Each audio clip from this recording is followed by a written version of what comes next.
बिस्मिल्लाहिर्रहमानिर्रहीम। अस्सलाम वालेकुम बच्चों, उम्मीद है आप लोग खैरियत से होंगे।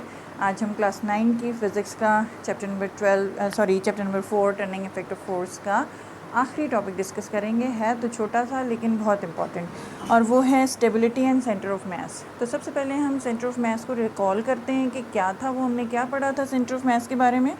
As it is the centre of any body means it is just a point. ठीक है, तो सेंटर ऑफ मास क्या था, मैं इसके लिए सी एम वर्ड इनिशियल कहना चाहिए कि शॉर्ट यूज़ करूँगी। C M, it is centre point where when force is applied it makes the body move without rotation. ठीक है, तो यू सी कि हम इसका मतलब है कि हर बॉडी में एक पॉइंट ऑफ सेंटर ऑफ मास होता है जहाँ पर अगर फोर्स अप्लाई करें तो वो बॉडी को स्ट्रेट मूव करा देता है। मतलब ये कि अगर आप किसी और पॉइंट पे उसको फोर्स लगाएंगे तो body will be rotating in one और द अदर डायरेक्शन। ये मैं आपको डिमॉन्स्ट्रेट करके दिखाती हूँ।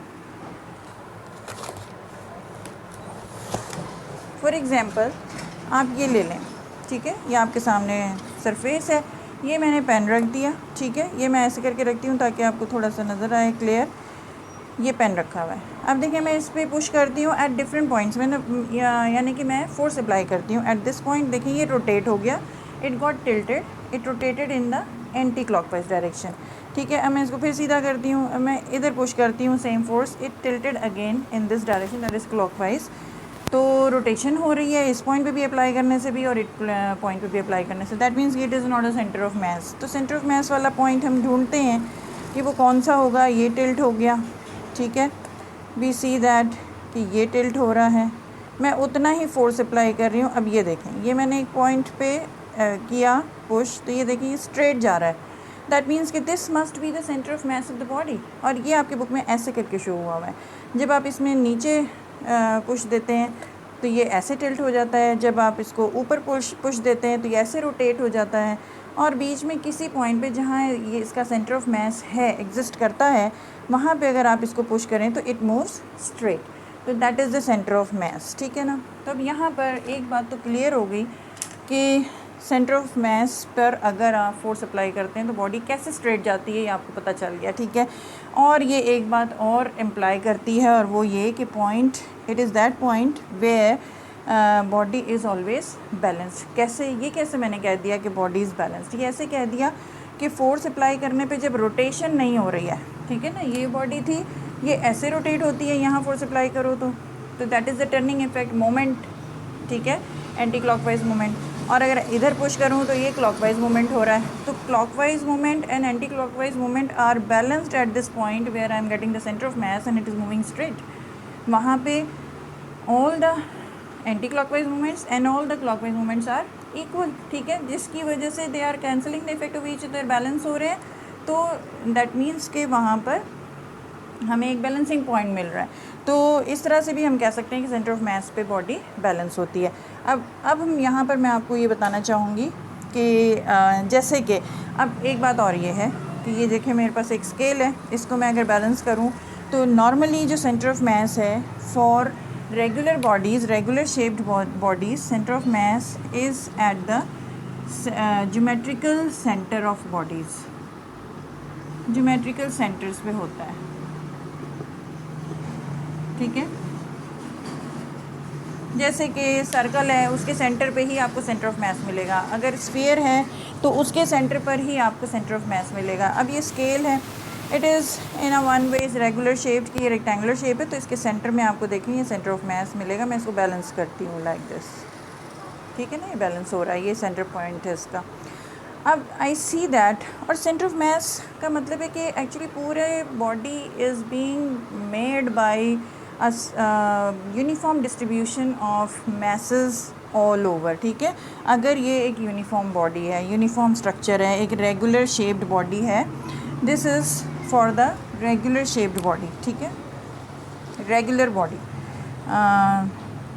रेगुलर बॉडीज़ के लिए है ये। ठीक है ना। तो आई सी दैट कि अब मैं इसको एक इरेगुलर बनाती हूँ इस तरह कि इसके साथ में ये क्लैम्प कर देती हूँ, और जो मैं यहाँ पर इसको बैलेंस कर रही थी तो क्या होगा, यू सी मैंने इसका जो मास डिस्ट्रीब्यूशन है इस बॉडी का चेंज कर दिया।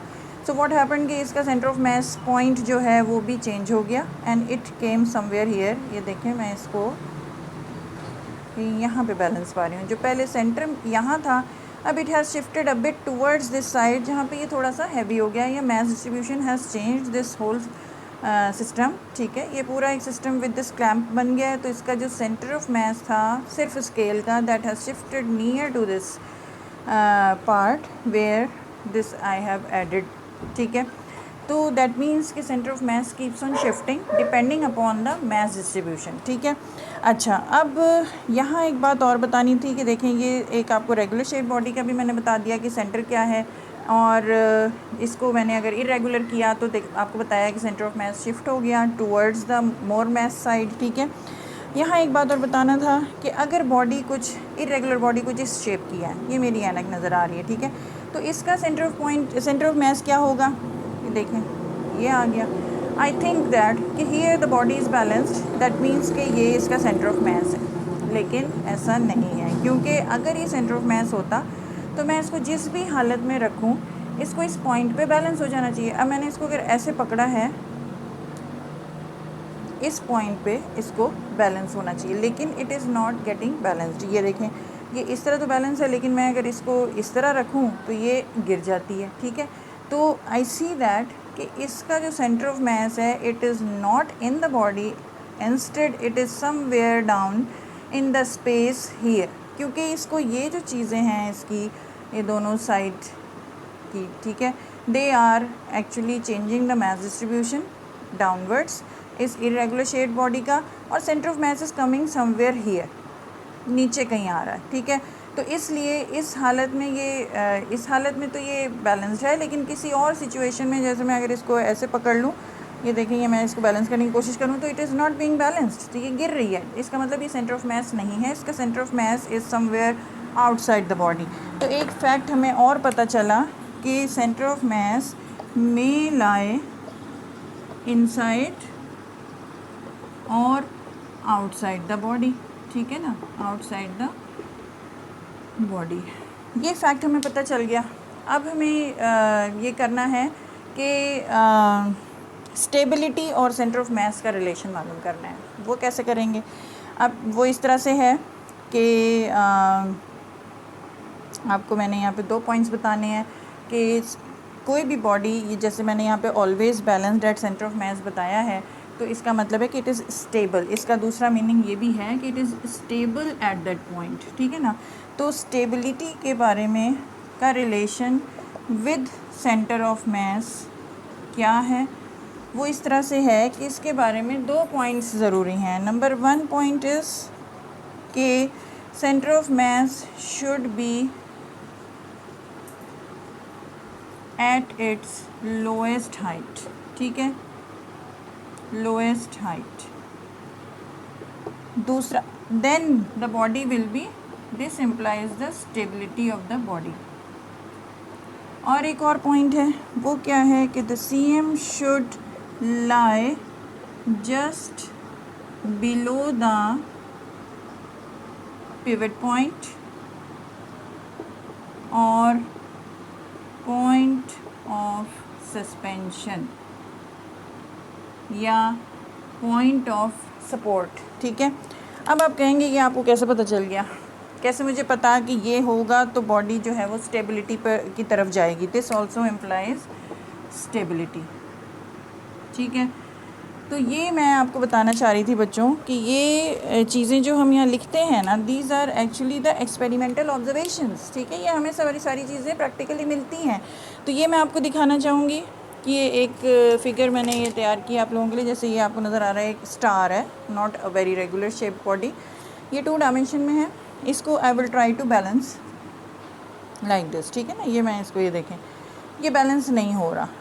आई am trying to find out the centre of mass, और मैं आपको ये पॉइंट्स भी इसके बताऊंगी कि ये मुझे पॉइंट्स कहाँ से मिले। कैसे मैंने कह दिया कि बॉडी स्टेबल हो जाती है जब सेंटर ऑफ मास जो है वो लोएस्ट हाइट पे होता है। अब मैं इसको क्लैम्प करती हूँ, यहाँ पे इसको डिफरेंट मास डिस्ट्रीब्यूशन कर देती हूँ लाइक दिस, ठीक है। अब मैं फिर इसको बैलेंस करने की कोशिश करती हूँ, लेकिन it is getting not balance, ठीक है। तो मैं अब इसको दूसरा क्लैम्प लगाती हूँ दूसरी तरफ, तो ये फिगर, ये मेरे पास बॉडी इस तरह से आ गई, ठीक है ना, लाइक दिस। तो अब मैं इसको बैलेंस करती हूँ, ये देखें, now it is balanced. How nice, ठीक है। इसका मतलब कि ये जो मुझे बैलेंसिंग पॉइंट है कह लें, या ये पॉइंट ऑफ सस्पेंशन है, या पिवट पॉइंट है जहाँ पे बॉडी बैलेंस हो गई है, इट इज़ तो ये एक्चुअली यहाँ बैलेंस हो रही है। इसका मतलब जो है इसका सेंटर ऑफ मास क्या हुआ है, जब ये मैंने क्लैम्प्स लगाने का मकसद क्या है, I make this body heavier at the bottom and try to find out that point where it is getting balance, ठीक है। तो आई फाइंड कि ये जब मैंने इसको हैवी किया तो मैंने क्या किया, सेंटर ऑफ मास कहीं ऊपर था, इस बॉडी के अंदर था अगर, तो इट हैज़ बीन लोअर्ड, ठीक है, और ये बैलेंस हो गया पॉइंट ऑफ सस्पेंशन पे, ये पॉइंट ऑफ सस्पेंशन पे बैलेंस्ड हो गया, ठीक है। पहले पॉइंट ऑफ सस्पेंशन पे बैलेंस नहीं हो रहा था क्योंकि centre of mass was somewhere at some height, ठीक है। अब वो कहीं lower in the space in between along this line which is passing through this point of suspension line, ठीक है। ये अब आप कहेंगे कि आप कैसे कह रही हैं कि लोअर हो गया और हाइट पे था। अब मैं आपको बताती हूँ कि हाइट पे कैसे था। चलें जी, ये पॉइंट ऑफ सस्पेंशन तो नज़र आ रहा है ना जहाँ पे ये बैलेंस हो रहा है। अब मैं इस पर क्या करती हूँ कि ये एक लैम्प ऊपर लगा देती हूँ। इससे मैंने मैस ऑफ द बॉडी को का डिस्ट्रीब्यूशन चेंज करके थोड़ा सा अपवर्ड की तरफ कर दिया, तो जिसकी वजह से सेंटर ऑफ मास भी थोड़ा सा क्या हुआ होगा, ऊपर शिफ्ट हो गया होगा। अब ये बैलेंस नहीं हो रही है, ठीक है। इसको भी थोड़ा सिमेट्री के लिए ऊपर कर देते हैं, तो अब सेंटर ऑफ मास अब तो रेज अप हो गया ना, अब हाइट पे चला गया, ये तो क्लियर है। अब मैं फिर पॉइंट ऑफ सस्पेंशन पे इसको try to balance, it is not getting balanced, it is falling off. That means कि सेंटर ऑफ मास जब एक पॉइंट ऑफ सस्पेंशन से ऊपर है और बल्कि बॉडी में एट सम हाइट है, body will not be balanced, ठीक है ना। ये सिर्फ कब हो रहा है, जब height of the centre of mass is lowered, ठीक है। तो ये मुझे नज़र आ रहा है कि when the body is at its lowest height this body is stable, ठीक है। अच्छा, और दूसरे ये कि just lies below the point of suspension. ये देखिए मैंने आपको बताया कि below the point of suspension ये है जहाँ मैंने ये पेन पे इसको सस्पेंड किया हुआ है, और centre of mass is somewhere below this in space along this line कहीं पर है। Because of this mass distribution ये जो हैवियर मास नीचे आ गया है इस पूरी बॉडी की, अब ये पूरी this has become one body along with these clamps, ठीक है। तो इसका centre of mass has been lowered. तो ये हमें दोनों बातें पता चल गई कि लो हाइट होने से भी ये स्टेबल होता है, and the centre of mass point lies just below the pivot point, ठीक है ना। ऊपर नहीं लाई करता, ऊपर करता है तो ये तो बैलेंस ख़त्म हो जाता है इसका और सेंटर ऑफ मास नहीं रहता। एक और इरेगुलर शेप ले लें ये, ठीक है, इसको भी बैलेंस करके देखते हैं। ये देखें, सॉरी ये नहीं हो रहा, इसका मतलब ये सेंटर ऑफ मास यहाँ नहीं है, ठीक है ना। तो मैं इसको क्लैम्प कर देती हूँ with the same two clamps. I take it, ये यहाँ क्लैम्प कर दिया, ये यहाँ क्लैम्प कर दिया, और इसको मैंने बैलेंस करने की कोशिश की। Now it is balance, you see how stable, कि मैं हिला भी रही हूँ तो नहीं हो रहा। तो इसका मतलब सेंटर ऑफ मास इस क्लैम्प्स की वजह से हैज़ गॉट लोअर्ड, थोड़ी सी लो हाइट पे आ गया है। इससे पहले कहीं है ज़्यादा हाइट पे था तो ये बैलेंस नहीं हो रही थी, कहीं लो आ गया है, and it is outside the body also. ये तीनों पॉइंट आप देख रहे हैं कि सी एम लाइक कर रहा है आउटसाइड, और C M is at its lowest height, and the body's centre of mass is somewhere below the point of suspension. ये पॉइंट ऑफ सस्पेंशन है जहाँ मैंने पेन पे इसको सस्पेंड किया हुआ है, और centre of mass is somewhere here in space outside the body, ठीक है। तो अब बच्चों इसके बेसिस पर आपकी बुक में कुछ एग्जांपल्स डिस्कस हुई हुई हैं, ठीक है। वो एग्जांपल्स क्या हैं,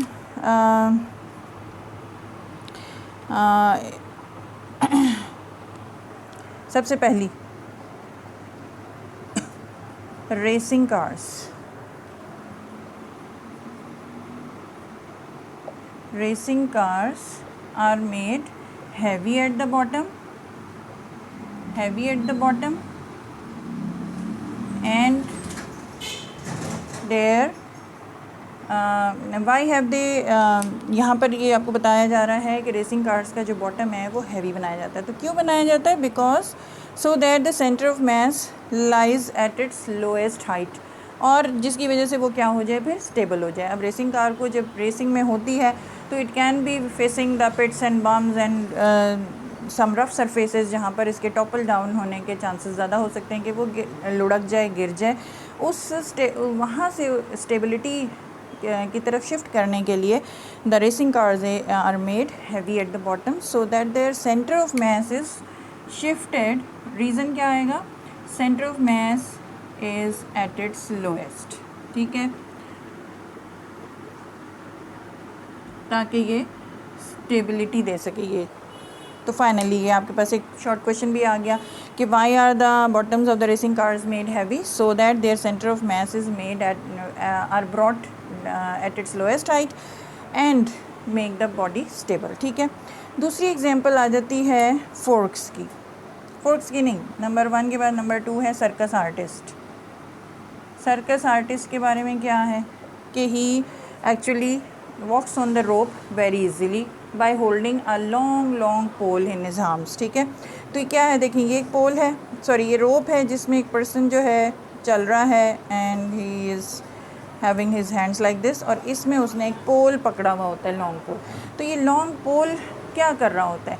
it is again bringing the centre of mass of this person, जो कि कहीं ऊपर होता उसको क्या कर रहा होता है, नीचे की तरफ ला रहा होता है। तो it is again center of mass brought down, you can say, या मैं brought down लिख रही हूँ, आप कह सकते हैं brought at the lowest height to make it again stable करने के लिए, ठीक है। अच्छा, तीसरी चीज़ आ गई फोर्क्स वाला केस जो आपके बुक में डायग्राम बना हुआ है, ठीक है ना। अब वो क्या केस है फोर्क्स का कि यहीं पे ड्रॉ कर देती हूँ कि ये आपके पास कॉर्क है, कॉर्क में पिन लिया, तो ये एक सिस्टम बना लिया, ठीक है, इसमें इन्होंने। तो अब ये जो कॉर्क और पिन है इनका कहीं सेंटर ऑफ मास होगा with in the body suppose.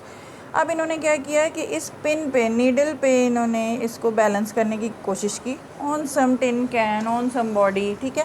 लेकिन ये बॉडी जो है it is not getting balanced at the tip of the needle और at the tip of the pin. तो अब इन्होंने क्या किया, यहाँ से फोर्क दोनों साइड अटैच किए और इस तरह से ये हवा में छोड़ दिए बॉडीज़। ये जो फोर्क्स हैं they are just hanging along with that cork and the pin, ठीक है। तो ये अब ये पूरा एक सिस्टम बन गया, cork pin and the 2 forks attach to them, ठीक है। तो अब यहाँ it is hanging in the air और now it is being balanced here. तो क्या हुआ है, इस तरह करने से जब फोर्क्स साइड पे आ गए तो उन्होंने इस कॉर्क और पिन का जो सेंटर ऑफ मास है उसको क्या कर दिया, लोअर कर दिया। It came down to a lower height again. तो यहाँ पे भी रीज़न वही हो रहा है कि centre of mass has been brought down और उसकी वजह से this is the point of suspension या point of suspension where this whole system has been balanced now. तो सेंटर ऑफ मास नीचे कहीं होगा इसका अलॉन्ग दिस लाइन, तो ये इस पॉइंट ऑफ सस्पेंशन पर बैलेंस हो गया, क्योंकि point of suspension centre of mass just lies just below the pivot point, या this is the pivot point, this is the point of suspension, this is the point of support, ठीक है। तो centre of मास कहीं हवा में नीचे है along this line, तो इस पे उन्होंने बीच में एक सपोर्ट दे दी और वहाँ पे बैलेंस कर लिया, तो इस तरह से ये बॉडी भी बैलेंस होगी। चौथी एग्जांपल आपकी बुक में दी हुई है द पैरट, पर्च्ड पैरट, और पांचवी दी हुई है एग की, ठीक है। इन दोनों को मैं यहाँ डिस्कस करती हूँ। I am not very good at the drawing, ठीक है, लेकिन यहाँ थोड़ी सी बनाने की कोशिश कर लेते हैं कि पिक्चर कुछ इस तरह से है कि ये it has a long tail the parrot, ठीक है। तो यू सी अब क्या है, this is a toy, it must be having some centre of mass, it is an irregular shaped body, तो कहीं पे शायद विद इन द बॉडी हो या आउटसाइड द बॉडी हो, यू डोंट नो। सपोज़ इस पॉइंट पे कहीं पर है, लेकिन ये बनाई इस तरह से जाती है कि ये इसको बैलेंस करने के लिए कि इसका सेंटर ऑफ मास जो है इसको लोअर किया जा सके, उसके लिए क्या करते हैं, the tail is made very heavy. जब टेल हैवी हो गया तो mass distribution has been pulled in the downward direction, due to which the center of mass, which would have been lying somewhere at the height, upper height of this bird, तो it has been lowered somewhere here in the space. अब इस line में ये centre of mass जो है किसी point पे इस टेल को हैवी करने की वजह से इट हैज़ बीन लोअर्ड, तो सेंटर ऑफ मास क्या हो गया, again it has been brought to lowest height. तो पैरट जो हुआ उसका भी वही रीज़न आया कि टेल को हैवी करके सेंटर ऑफ मास जो है उसको लोअर कर दिया, और बीच में आप कोई भी पॉइंट पे इस टॉय को सपोर्ट दे दें, चाहे इधर दे दें, चाहे आप और थोड़ा सा नीचे यहाँ कहीं सपोर्ट ले लें, तो ये बॉडी यहाँ पे बैलेंस हो जाएगी। वी कैन सी कि centre of mass, this is the centre of mass, new centre of mass because of the heavy tail, और यहाँ पर and it is outside the body. पहला पॉइंट आउटसाइड द बॉडी, दूसरा point it is the height of the centre of mass has been lowered, जो ऊपर थी अब वो नीचे आ गई है, और तीसरा पॉइंट कि it is lying just below the point of suspension. Point of suspension is this, या पाइवट पॉइंट कुछ भी कह लें, उसके नीचे है सेंटर ऑफ मास। ठीक है, आप इसको जितना भी छेड़ें तो सेंटर ऑफ मास जो है वो रेज़ होगा किसी भी दूसरी डायरेक्शन में, और सेंटर ऑफ मास रेज़ होने से वो अनस्टेबल पोजीशन में आएगा, और अनस्टेबल में वो रहेगा नहीं, it will come back to its stable position. तो it is a toy with which the children play play. ठीक है, अच्छा, इस तरह की एक और टॉय की बात हो रही है, एग है। ठीक है, अब एग भी जो है इसका एक बेस है which is semi circular, semi spherical कह लें। तो this is a solid egg with which solid egg toy with which children play। अब इसकी भी कंस्ट्रक्शन ऐसे की जाती है कि अगर ये यूनिफॉर्म डिस्ट्रीब्यूशन होता तो centre of mass would have been somewhere here. एक ये आपको रेगुलर शेप बॉडी लगती है, लेकिन जब इसका हम क्या करते हैं, सेमी स्फेरिकल बेस को हम हैवी कर देते हैं ड्यूरिंग डिज़ाइनिंग। तो क्या हो गया, क्यों किया, ताकि ये सेंटर ऑफ मास जो है वो it has been lowered, the new centre of mass, जो यहाँ पे भी यही वाला न्यू सेंटर ऑफ मास था, it has been lowered from its previous value, low हो गया। इस केस में, एग के केस में ये नहीं हो रहा कि it is going outside the body centre of mass, no, लेकिन यहाँ पे ये हो रहा है कि centre of mass is at its lowest height, तो ये स्टेबल, मोस्ट स्टेबल पोजीशन में आ गया, और यहाँ पे पाइवट पॉइंट भी नहीं है। ठीक है, ये मतलब किसी चीज़ पे सस्पेंडेड नहीं है ये। अच्छा, उसके बाद वी सी दैट कि अगर हम इसको टेढ़ा करते हैं तो ये जो सेंटर ऑफ मास है, जो उसकी हाइट है, इससे ये थोड़ी सी रेज हो जाती है, थोड़ी सी it is been risen up, तो अनस्टेबल हो गई। जब सेंटर ऑफ मास की हाइट बढ़ गई तो उसको फिर जब वो अनस्टेबल हो गई तो it will not remain there for long, और it will come back to its stable position again. ठीक है, तो again a toy for children to play with. ठीक है ना, तो ये एग का भी वही रीज़न है कि centre of mass has been brought down. ठीक है, तो ये सारे पॉइंट्स आप देख रहे हैं, छोटा सा टॉपिक है और आपको हर चीज़ की रीज़निंग मैंने यहाँ पे साथ दे दी है, तो it's a very interesting topic, I think समझ आ गई होगी। अब हम अगले वीडियो में न्यूमेरिकल्स को डिस्कस कर लेंगे इस चैप्टर के। तब तक के लिए इजाज़त दीजिए, और इसको बार बार देखें, try to understand, very interesting concept. अल्लाह ताला अपने हिफ्ज़-ओ-मान में रखे, अपना ख्याल रखिएगा। अगली वीडियो तक इजाज़त दें, अल्लाह हाफ़िज़।